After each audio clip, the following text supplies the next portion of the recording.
മഹാനായ ശൈഖുനാ മിത്തബൈൽ ഉസ്താദ് എത്ര പറഞ്ഞാലും തീരുമോ, എത്ര വാഴ്ത്തിയാലും തീരുമോ? ജീവിതത്തിൽ ഒരിക്കലും ആ മഹാനർ വാഴ്ത്തപ്പെടുന്നത് ഇഷ്ടപ്പെട്ടില്ലല്ലോ. വളരെ സാധുവാണ്. നമുക്ക് പോലും പലർക്കും ആ മഹാൻ അറിഞ്ഞില്ല. അറിയാത്തവർക്ക് ഏതായാലും അറിഞ്ഞില്ല, വിട്. അറിയേണ്ടവർക്ക് പോലും അറിയില്ല. കാരണം അവർ വേറൊരു ലോകമാ,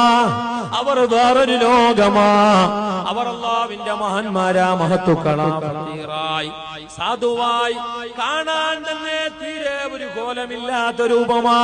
ഇന്നത്തെ ഫാഷനല്ലല്ലോ ഉസ്താദിന്റേതാ, ഇന്നത്തെ വേഷവിധാനങ്ങളല്ലല്ലോ ഉസ്താദിന്റേതാ, ഇന്നത്തെ കട്ടാ താടിയല്ലല്ലോ ഉസ്താദിന്റേതാ, ഇന്നത്തെ നടത്തമല്ലല്ലോ ഉസ്താദിന്റേതാ, ഇന്നത്തെ രീതിയിലുള്ള സംഭാഷണമോ സംസാരമോ ശൈലിയോ അല്ലല്ലോ ഒന്നരായ ശൈഖുനാ ജബ്ബാർ ഉസ്താദിന്റേതാ. എന്നിട്ട് പോലും ആ മഹാനാരായി മാറി. ആരായി?